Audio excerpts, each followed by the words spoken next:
Okay. All right, get started. I think we're live.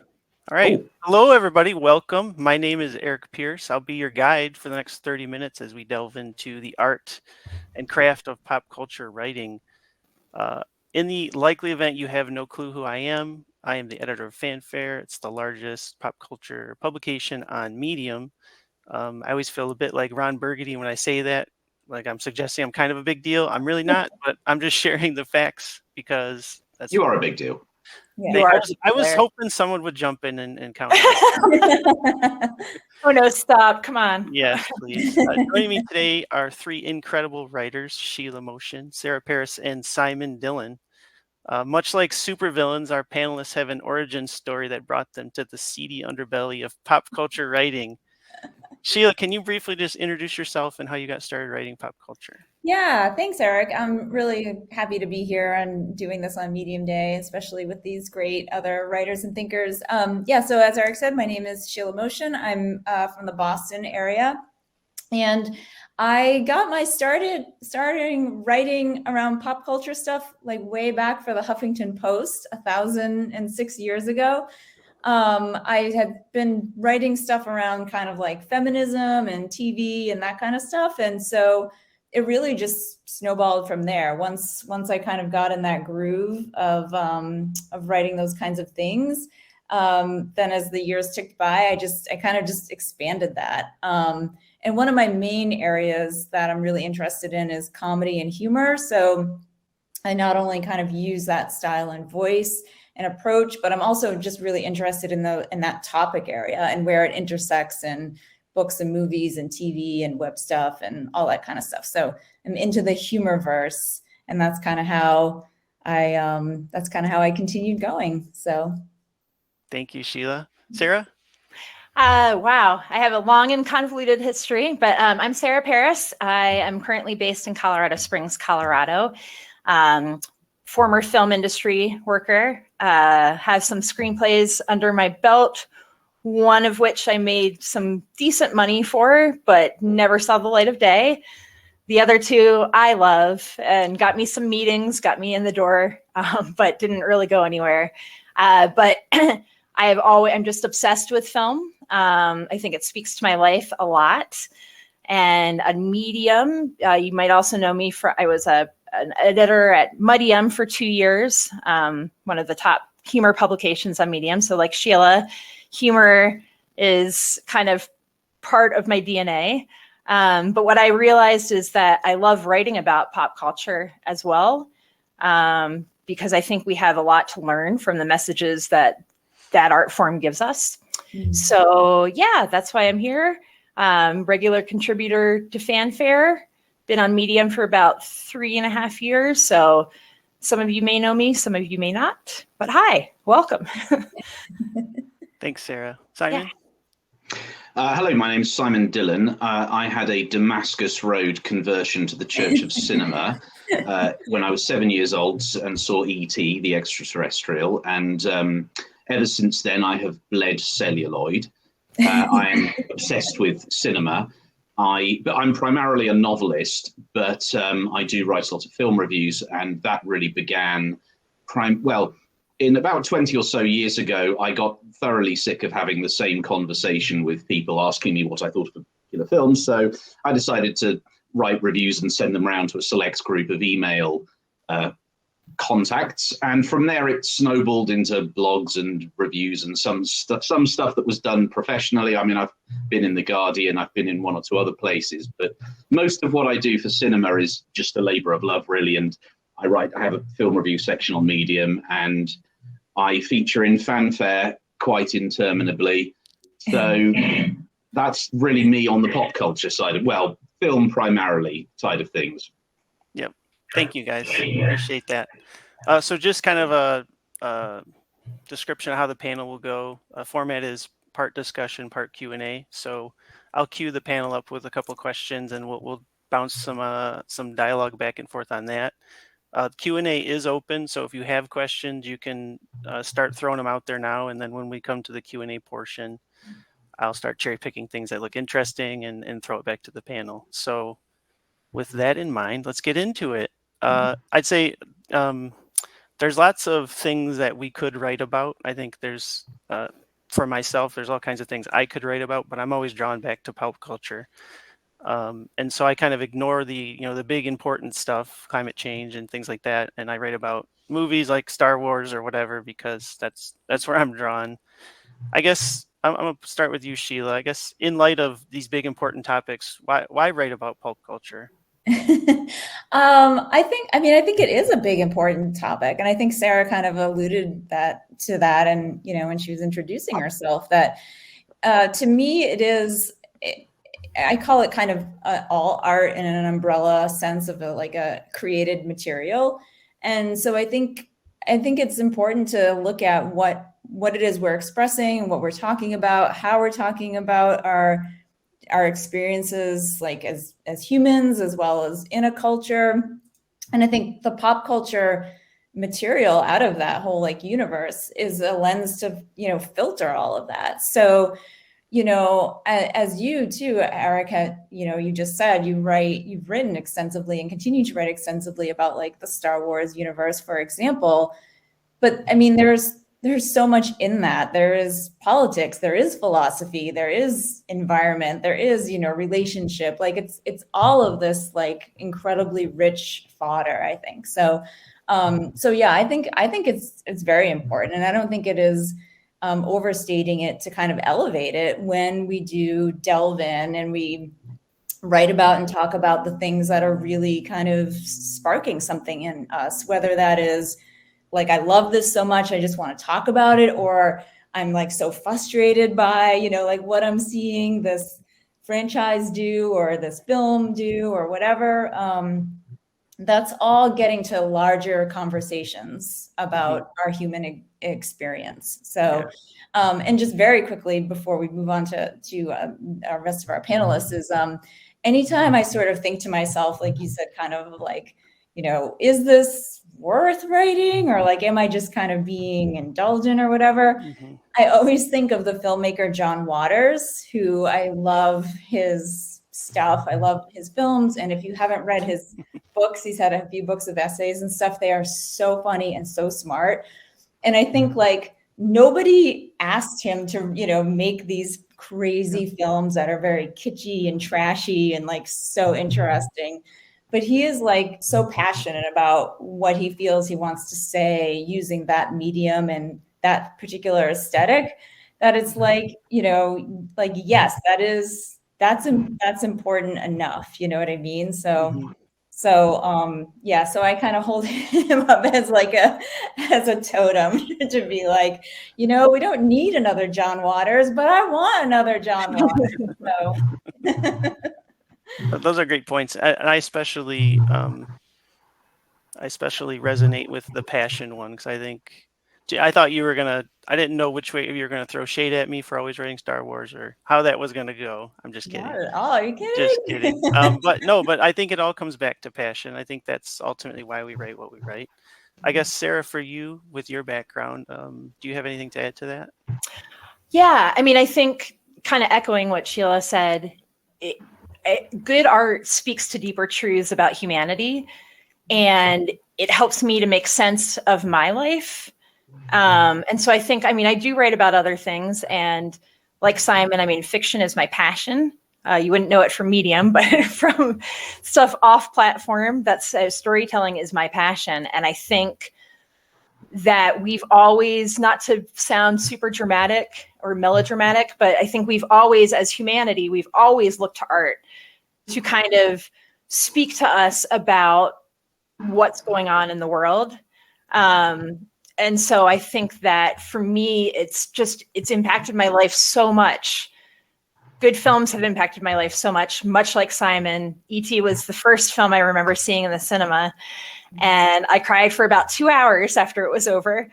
So to be moved by something like that as a child, I've just always looked to film, especially television as well, though, to kind of inform my life. And also kind of hinging on the John Waters thing. I grew up in Columbia, Maryland, so he's a hometown dude. I actually have friends who were in the movie Cry Baby. So So he holds a special place in my heart as well. But yeah, I mean, I think writing about it for me is cathartic because I get to put on paper how something's affected me, whether negatively or positively, and hope that readers will see a connection in that as well. And I think that we, again, as a society, we kind of come together over films and television shows. You know, people that I don't have anything in common with feel just as passionately about, say, Succession as I do. And we can have conversations about that and kind of feel like, you know, there's a unifier there. So, you know, in this crazy mixed up world, especially in the US, it's nice to have something that kind of, you know, surpasses together, right? Yeah, surpasses all of our differences and throws us together. Yeah, that's a great point. I think you know, talking about the passion, I think Simon is probably one of the most passionate avid film goers that I've ever met in my life, and he certainly brings that to his work. I guess, Simon, for you, you know, we're talking about, Sarah touched on, you know, how movies illustrate our culture back to us, I guess, and you pull a lot of it into your work. Can you speak to that? Yes, I mean, first of all, I mean, I think it's worth saying that I just, as far as I'm concerned, when I'm writing, first and foremost, I just have a pathological need to entertain people. So, you know, it's probably clinical, but that is my primary motive, and it is also my primary motive in the storytelling that I do as a novelist as well, and short storyist. Anyway, but to come to your point, absolutely, I do think that good storytelling, well, first of all, storytelling is always how we made sense of the world, even when we were in caves around campfires. So the method of storytelling is just got more sophisticated, you know, films and so forth. But the truth is, we're all, as human beings, wired for storytelling. And culturally, that is how we make sense of the absurdities of politics, you know, things that are social issues and so on. My pet peeve, if I'm honest, is when a story tries to grind an axe first and foremost. So, you know, you feel as an audience member, you're having a finger wagged at you. That is intensely irritating. What I think is a much better approach as a storyteller, and I'm sure Sarah would agree with this, is that, and by the way, I'm sure John Waters would agree with this. The best thing to do is to, first and foremost, simply tell a good story that's right from inside of you, that's something you would like to see or read or whatever. And then what you find is that what is important to you is inherent in the text or in the imagery or whatever it is, and it therefore doesn't feel preachy. And sometimes things may come out of you that you didn't even know were there. And just to give the ultimate example of that, since we're sort of talking pop culture, I always point to Tolkien's The Lord of the Rings, the novel. Now, Tolkien, you know, obviously wrote the textbook on modern fantasy literature. It's the benchmark text. Or, you know, everything is sort of derived from it in some way or other.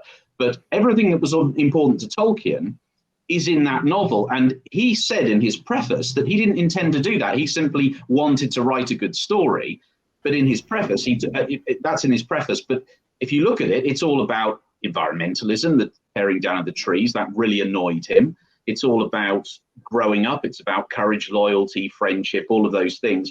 But, you know, to me, what it's most profoundly about is the melancholy at the end of an era, which is a universally relatable theme. All of the things I'm talking about are universally relatable themes. Obviously, his faith was important to him. And then you've got, you know, his experience in World War I. If you read about the Battle of Minas Tirith, it's all in there. All those experiences are in there in the text. But at no point do you feel like he's finger wagging or doing anything like that. But it is how he is making sense of the world and the life that he has experienced. And so I think that all storytelling, films, books, television, I guess even video games, but I'm no expert there, are about that to a certain degree. Can I add just a little, sorry. I just want to add a little tagline to that because I wholeheartedly agree. I just think that what happens often with message films is the message comes before the storytelling. And then it feels like heavy-handed virtue signaling. And I think that the story always has to come first. The way that your story is informed by your beliefs and experiences should happen organically. So I think that that's what the difference is between like a Lord of the Rings, and I won't mention any bad ones. I don't want to put anyone on blast. Well, how about the Hobbit films? I mean, sticking with Tolkien, the Hobbit films they're spectacles that lose sight of what made the Hobbit book so good. Well, that's an interesting one with the Hobbit. Just sorry, forgive the tangent, but I think it was a case of over-egging the pudding. They've got an excellent source novel that they could have stuck to 2 or even 1 film. To be honest with you, I don't think it was necessary to sort of blow it up out of all proportion and add all the extra stuff that they added, especially considering the tone of the book. It's inherently a children's story. And I don't think the films did that, especially as they went on. I mean, it's decently put together. There is some entertainment value in it. I don't think it's as terrible as some people say it is. But I do think they rather missed a trick there. So I completely agree with that. Incidentally, there are conspiracy theories that Peter Jackson was under a certain amount of pressure from the studio to do 3 films instead of 2. And so he cut the films together in such a way that fans can make their own edits very easily. And there are fan edits of The Hobbit out there floating around. I found one. And it's actually was better than what was in the cinema. Yeah. I mean, if you simply stick to what's in the book on the page, it's all there. You just need to cut it together properly. Yeah, Sheila, you were trying to jump in there, man. Oh yeah, no, I was gonna say this discussion. To me, what it speaks to the issue of like authenticity, or that sort of authenticity. And what I mean by that is when you're writing about any of these materials, like I think that's the thing that we're all also striving for, is to bring our authentic selves, not just like our voice and our style, but like you were saying, Simon, like our sort of our beliefs and everything, like into that piece, in the same way that we want to see that sort of authenticity mirrored back at us in the whatever the material is, whether it's the movie or the song or the TV show or whatever. Because like you were saying, or we've been saying about the sort of messagey things, like I also chafe against that when I read writing that is in that vein. We talked a little bit about this we had a meetup before today, and we were talking kind of about like that sort of ranty style of writing or approach to writing about these things, which is very easy to fall into, especially when you say like, well, I feel really passionate about this, which is fine, but it's also like we want to have more of that, I think, that sort of like nuance and thoughtfulness in what it is we want to talk about, or what it is we want our readers to kind of look at with us, when we're talking about. I think as a caveat to that, I would say if you are going to rant, do it entertainingly. Yes. I mean, I mean, I have, for example, I have all sorts of issues. I mean, I know you said we weren't going to get into examples, okay, but I have all sorts of issues with the Avatar films, okay?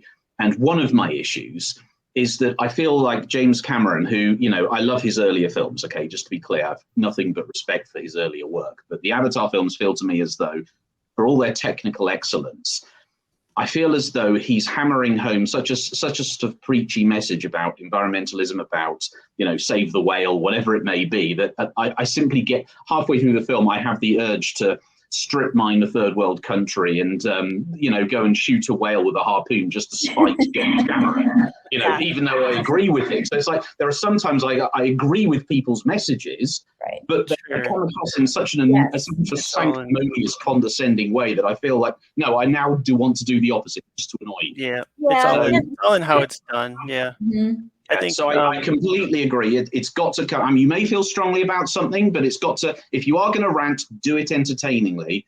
Otherwise, and be obvious about it. I mean, say this is my rant. Just be unabashedly full of ranting.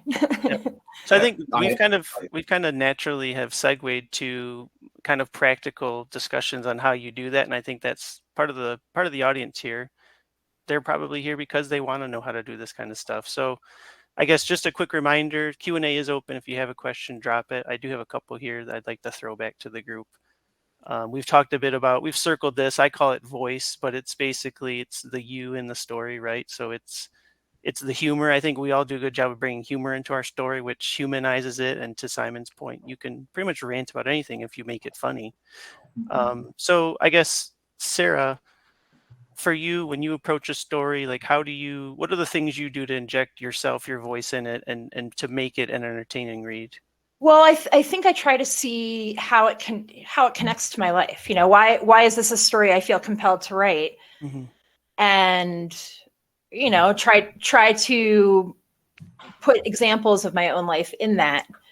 But again, do it where it's organic and natural, and not say, okay, I want to write about XYZ, so I need a message for XYZ. I also wanted to point out, I think that we have to hit that announce Q&A button. I did that before. You did? Okay. Wow. I'll do it again. Right. I don't know. We're still learning the platform. So yeah, sorry guys. Sorry if you have a question and I ignored it because, okay, yeah, I'm good. Go ahead. Continue, Sarah. Okay, cool. I just don't want to go off on a tangent a lot. So, so reel me back in if I have to be reeled back in. But yeah, I mean, I think I look at where did what I'm writing about help me to like make sense of what I'm going through, or like how did it recall a memory for me that I think that possibly could have universal resonance for other people. Mm-hmm. So. Yep. So I'm just going through the questions. There was one here, sort of, you just touched on a bit, Sarah, but I'm going to throw this one to Simon. Is there an audience for articles about classic films or Yes. Okay. I write them. I mean, I am obsessed with cinema history. Please write articles about classic film. Okay. In fact, one of my absolute bugbears is what I call cinematic illiteracy. And it's particularly an issue today because when I grew up in the Stone Age, there were 4 television channels here in the UK, and we didn't have a VHS player growing up, so I would watch whatever was on, and I would absorb classic films. I'd also see them in the cinema because I went whenever I possibly could. But I saw a lot of my, in my formative years, I saw a lot of classic films that way. Now, the irony is today is unless you are one of my offspring, in which case you have been thoroughly brainwashed in classic cinema, or a relative or whatever. My children come home and they tell me, I've been at school and they don't get, my friends don't get all these references. They don't know all these films and they're thoroughly ignorant of them. And I sort of scratch my head and I think, well, hang on, there's more platforms than ever, more means to watch these films than ever. You can download them, God forbid. I mean, I still think physical copies are better, but you can watch them. They're there to be watched, and yet people are not choosing to do that. And why is that? And I think the reason is people are slaves to algorithms. You like this, so watch this, but that's not a human curator. Okay, and we need human curation of classic cinema, just as we do with classic literature or classic music or whatever it may be. We need it with cinema. And I'm a big advocate of that. I know Martin Scorsese is. Sorry to go on at such length about this, but it's a hugely important thing. So yes, please do write articles about classic cinema. I have an article which I wrote on Fanfare, which is advice on how to write this sort of thing. But to be honest, just write them, and the more you write them, and the more more importantly, watch it, absorb it, and become a tower of knowledge and spread the word. Because there is a vast array of treasures out there, cinematically. Thank you, Simon. I knew you'd have something. I've got one for Ashlyn that I'm going to throw to you, Sheila. She asks about how do you get started if you don't have industry cred or contacts? What's the way to get started? I mean, except for maybe Sarah here, that's like everybody. That's all of us. Every normal. Yep. We seem like experts, but we're just good at posing. Like we don't. Just honestly, I started Fanfare because I wanted to have a place to share Star Wars articles. That was it. So I think for me, it's just getting started. But Sheila. Yeah, no, that is it. That is exactly it. And I mean, what you don't need any permission to start anything anywhere. And like now we have like 1,008, platforms and areas, like from TikTok to Substack to, still Facebook, Instagram, regular web real estate, blogs, everything. Like, so you claim your online real estate wherever it is and just like get in there and start going. A YouTube, a podcast, like all the other stuff, all that like will come with the doing, you know what I mean? So you start either writing or broadcasting or filming or making music or whatever it is your medium is.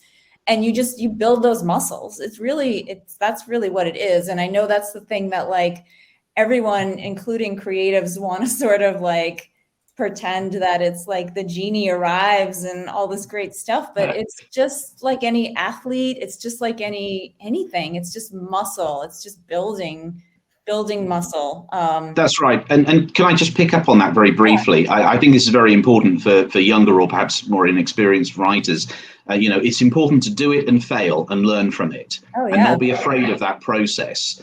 And the other thing as well is that if you are a writer of any kind, okay, you will do it because you don't have a choice. Absolutely. I write my books because it's the only way I can shut up the voices in my head, by putting them on paper. Okay. And I sometimes feel that if I'm particularly passionate about a film or a classic film or whatever that I want to share about. So that's really important, just to do it and to fail and to do better and to constantly improve, because you will as a writer. I don't consider myself, and I'm sure I don't want to speak for everybody else, but I'm sure you'll all agree on this panel, none of us think we've arrived. We constantly learn and we constantly improve. Being a writer is an eternal student. You're an eternal student, in effect. Yeah, and I also want to say that one of the quotes that I love so much is from Steve Martin, who said, "Be so good they can't ignore you." But he doesn't mean be a genius. What he means is put in the consistency, put in the work, put in the heart. And that's what I was saying with authenticity. When you show up really kind of as yourself in whatever creative space, that energy alone will fuel what it is that you're doing, and people will notice. I started writing these some of the pop culture-y stuff on Medium and like just putting it up there, things like I just was interested in writing and I wrote it. And I was so grateful that Eric just found me. And then like we've built this really fantastic, professional relationship and friendship. And he's just such a great supporter and so like just lovely. And so when you say too, like, I don't have any industry, this or that or whatever, like people will find you. If you do the good work, people will find you. Your momentum that way will carry you forward into whatever that looks like. And that's another thing I would say. And Sarah, I think, can pick up on this is like, don't get tunneled into the, like, it has to look like this. Yeah. Your success will look however it looks. So. Yeah, I agree. I think I will take this as a moment to plug myself shamelessly and just say I'm actually hosting a solo session later today, you guys, at 3 o'clock, Eastern time. And I'm not on Eastern time, so I have to calculate. But I'm kind of hit a lot of stuff that we're talking about right now. I will be going into as well, especially writing with authenticity. And we'll try to answer like a ton of questions if I can. But I agree I echo what Simon and Sheila have said and completely agree. Yep. Great. Actually, this is, we're almost out of time. It went by super fast, which is a bummer. I guess the only thing I would add on to what you guys were just saying is Medium is actually the best place to do this kind of thing because there's a built-in audience around pretty much anything you think to write about, and they will find you. Like the 3 people on this panel, I found them because they wrote something on Medium and said, "You're a great writer. Come publish at Fanfare, please." And they said yes, and the rest is history. Now we're here. So I would say Medium is the best platform for an independent writer to be on in terms of finding an audience. So go there. I guess just to wrap up here, I'll just plug something for everybody. For me, it's just fanfare.pub. That's the website, the URL, the place where you can find my work and all the work of these 3 lovely people, as well as hundreds of other writers. For Sheila, she has a entertaining and beautiful Substack called Stay Curious, where she shares wonderful, she didn't even mention that her photography, but she shares pictures and humorous stories. And then she's also the author of the book, The League of Extraordinarily Funny Women. Sarah already mentioned her session this afternoon. She's also the author of the book, Signs My Toddler Has a Drinking Problem, which is hilarious. And Simon, you can find him. He's quite active on Medium, as well as he's mentioned his fiction. He's a prolific author of horror and thriller, including Spectre of Springwell Forest. I think I got that all right. Yeah, that's right. That's the one I'm plugging on Medium on the little author book thing. Okay. Yeah. Okay. So I think that's it. Sorry if we didn't get to your question because the time just flew, but I really enjoyed this, and thanks for joining. Bye, guys. Bye, guys. Thank you so much. Thank you, everybody. Go see Sarah this afternoon. Yeah, absolutely. Yeah. Okay. Do we know that we're out, or? I don't know. I mean, there's a leave button I could click, but I don't know. Yeah, I guess we just leave. Okay. All right. Well, bye, everyone. This was great. Ask me questions later this afternoon. I'll get to them, I promise. Okay. Bye, guys. Bye, everyone. Thank you. Oh, no.